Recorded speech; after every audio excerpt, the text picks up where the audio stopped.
জুলাইয়ের 2 হত্যা মামলা, আনিসুল, সালমান ও জিয়াকে অব্যাহতির চেষ্টা, তদন্ত কর্মকর্তাকে সাময়িক বরখাস্ত।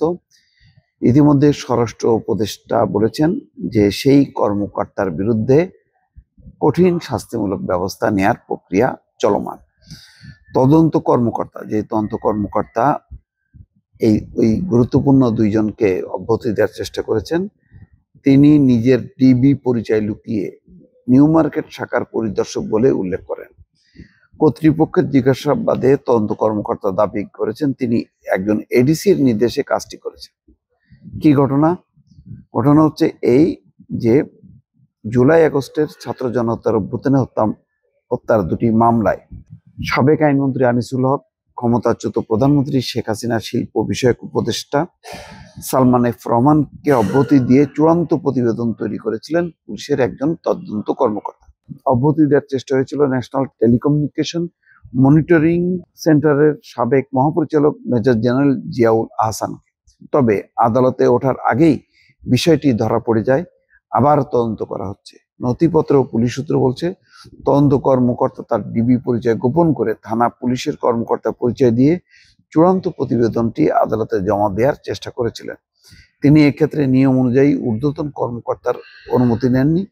বিষয়টি জানাজানির পর তিনি অসুস্থতার কথা বলে ছুটিতে চলে যান, মানে পালাইছে, এবং নিশ্চয়ই মালপানির রফা দফা হয়েছে, অথবা দলীয়ভাবে সে ঢাকার যে কমিশনার বলেছিলেন শেখ সুজাত আলী যে 90,000 রাজনৈতিক বিবেচনায় নিয়োগ হয়েছে, তার মধ্যে হয়তো সেও একজন। আনিসুল হক ও সালমানকে অব্যাহতি দেওয়া হয়েছিল সবুজ মিয়া ও মোহাম্মদ শাহজাহান মিয়া হত্যা মামলায়। বৈষম্য বিরোধী ছাত্র আন্দোলনের সময় 16 জুলাই ঢাকার নিউ মার্কেট এলাকায় সবুজকে মারধর করে ও শাহজাহানকে গুলি করে হত্যা করা হয়।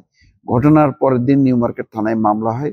সবুজের চাচাতো ভাই মোহাম্মদ নুরুন নবী ও শাহজাহানের মা আয়েশা বেগম মামলার বাদী হন। 5ই আগস্ট ছাত্র জনতার অভ্যুত্থানে আওয়ামী লীগ সরকারের পতনের পর 13ই আগস্ট আনিসুল ও সালমানকে আটক করে এই 2 হত্যা মামলায় গ্রেপ্তার দেখানো হয়। 16ই আগস্ট গ্রেপ্তার করা হয় সেনাবাহিনী থেকে অব্যাহতি পাওয়া মেজর জেনারেল জিয়াকে। মামলা দুটির তদন্ত করেছিলেন ঢাকা মহানগর পুলিশের গোয়েন্দা বিভাগের রমনা পরিদর্শক মোহাম্মদ জাহাঙ্গীর আরিফ। তিনি গত 23 অক্টোবর দুটি মামলায় আদালতে চূড়ান্ত প্রতিবেদন দেওয়ার চেষ্টা করেন।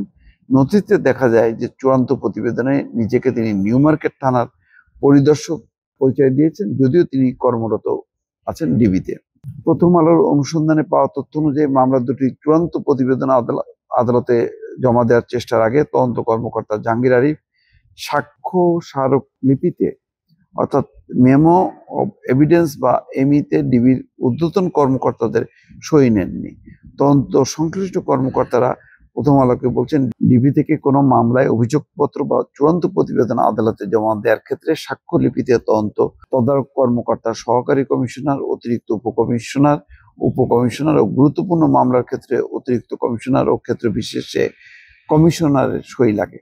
জাহাঙ্গীর আরিফ কর্মকর্তাদের সই নেওয়া এড়াতে নিউ মার্কেট থানার পরিদর্শক বলে উল্লেখ করেন। দুটি হত্যা মামলায় চূড়ান্ত প্রতিবেদন দেওয়া এবং আনিসুল ও সালমানকে অব্যাহতির বিষয়টি জানাজানি হওয়ার পর থেকে অসুস্থতা দেখিয়ে ছুটিতে রয়েছেন মামলার তদন্ত কর্মকর্তা জাহাঙ্গীর আরিফ।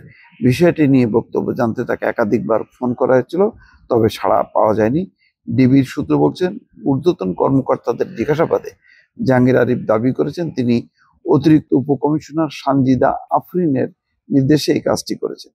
বিষয়টি জানতে চাইলে সানজিদা আফরিন বলেন, তিনি এই ধরনের কোনো সিদ্ধান্ত দেননি। এই রকম আলোচিত মামলার চূড়ান্ত প্রতিবেদন দেওয়ার সিদ্ধান্ত তার এখতিয়ারে নেই। দর্শক, যাই হোক, বোঝা যাচ্ছে ডালমে কুচ কালা হয়, এবং এখানে যে কিছু একটা ঘটেছে, লেনদেন অথবা দলীয় আনুগত্য, যেভাবেই হোক না কেন, ঘটনাটা খুবই উদ্বেগজনক। তাহলে অন্যান্য ক্ষেত্রেও কি একই রকম বিষয় হচ্ছে কিনা, সেটাও এখন অনুসন্ধান করার বিষয় বলে অনেকে মনে করছেন। দর্শক, ভালো থাকবেন। আল্লাহ হাফেজ।